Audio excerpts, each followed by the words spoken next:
За 3 дугаар хичээл гэж. За энэ хичээлээр бид шатрын төрснүүдийн онцлогтой нэг үрчлэн танилцчих. За тэгээд хэдгээр нь яаж нүүдгийг сууж авнаа. Тэгэхээр шатар гэдэг нь хард цагаан талаас тоглож байгаа хоёр тоглогч ээлжлэн нүүж эсрэг талын ноёныг олдолж авах зорилготой тоглоом юм.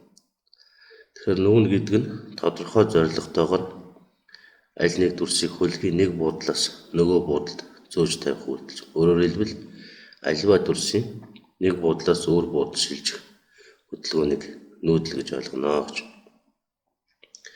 За тоглогч бүр нүүдэл хийх ээлжиндээ нэг дүрсээр нэг л нүүдэг. За тэгэхээр дүрс болгон өөр нүүдгээ. За одоо дүрс нэг бүртээ дэлгэрэнгүй танилцъя.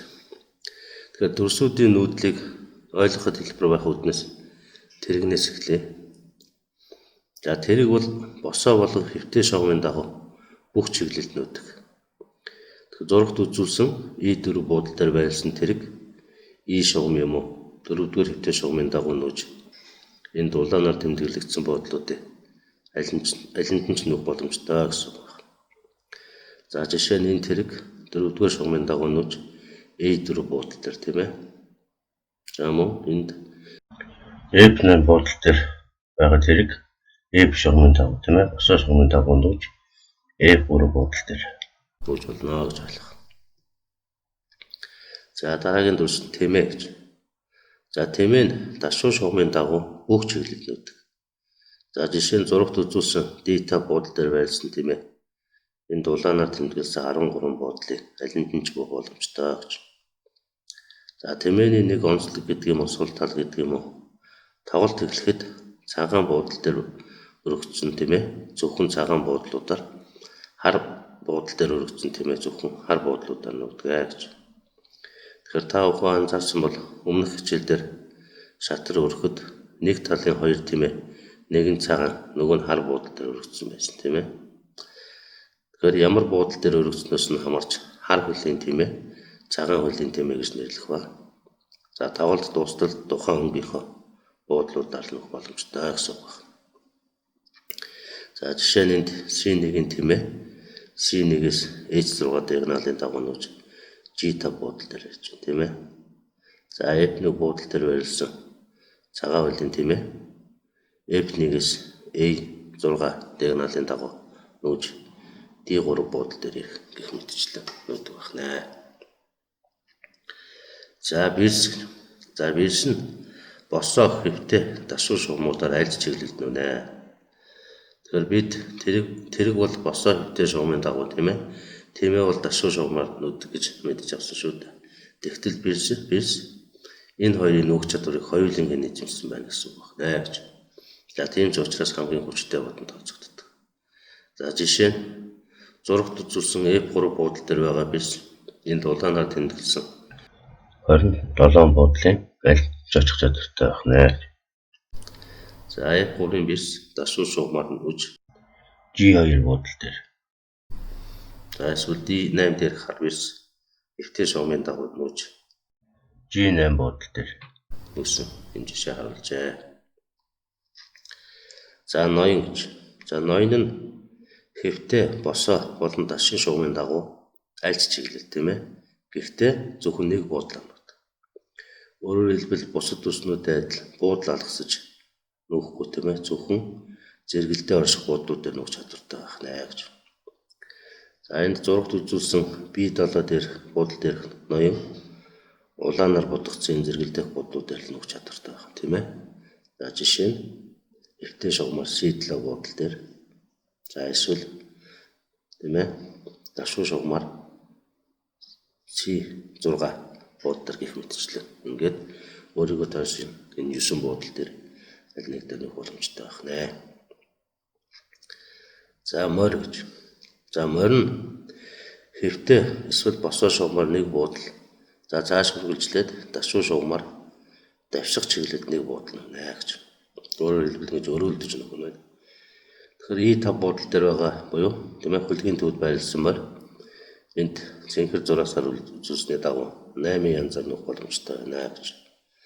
Тэгэхээр давших чиглэл гэдэг нь тийм ээ эхлээд хэвтэй юм босоо шугамаар нэг нүүчгээд дашуу шугамар нүүхтэй буцаж нүүхгүй гэсэн санаа тийм ээ. Жишээ нь E5 дээрх морь тийм ээ.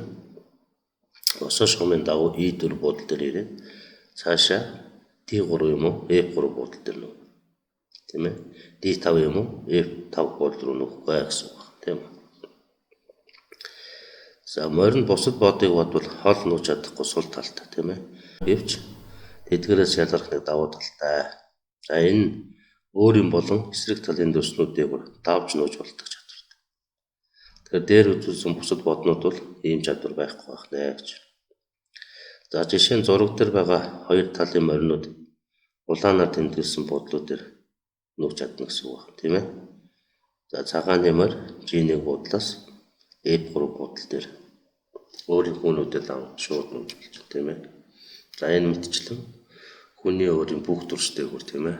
За тэр бүхэл ноён дээгүүрээ ч гэсэн давж нүүж болно гэж ойлгох.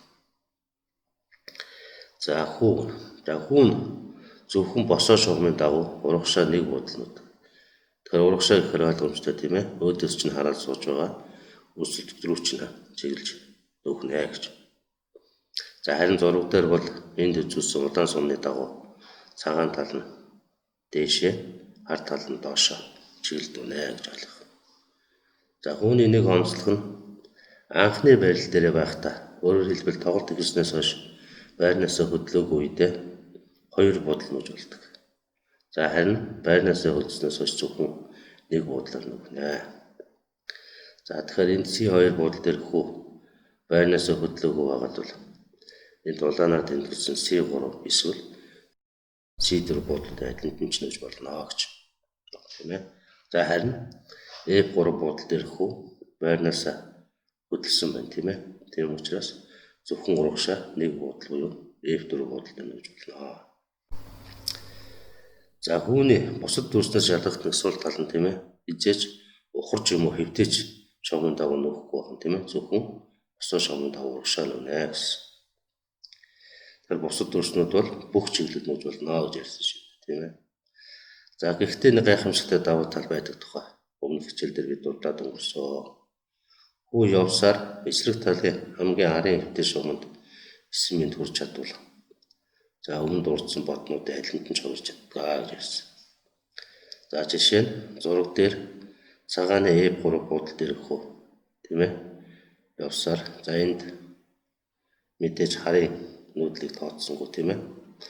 F4, F5, F6, F7, F8 гэж нөгөөд F8 буудал дээр бирс болох болж байна тийм ээ. За гэхдээ заавал бирс болох албагүй өөр бусад бодтой аль нь ч харж болно гэж. За хэвчлэн бирс хамгийн хүчтэй бодвол хэвчлэн бирс авч үнэгээ бирс гарлаа гэж ярьдаг. За энд нэг юм тодруулж хэлэхэд өөрийн бирс байсан ч дахин бирс гарч болно гэж. Тийм ээ. Зарим хүмүүс өөрийнх нь бирс байгаа бол өөр дүрс гарах хэрэгтэй гэсэн буруу ойлголттой байдаг. Өөр тийм бишээ. Хэдэн ч бирстэй болж болдог байх нэ гэж. За ингээд өнөөдрийн хичээлээр өндөрлөе. Та бүхэн эхний хоёр хичээлээр шатрын хөлөг дүрснүүдэд танилцж шатар урд сурсан бол энэ хичээлээр дүрснүүдэд яаж нүүдгийг сурч авлаа. За дараагийн хичээлээр эсрэг талын дүрсийг идэх гэдэг ойлголттой дэлгэрэнгүй танилцнаа. За та бүхэндээ амжилт хүсье. Дараагийн хичээл хүртэл түр баяртай.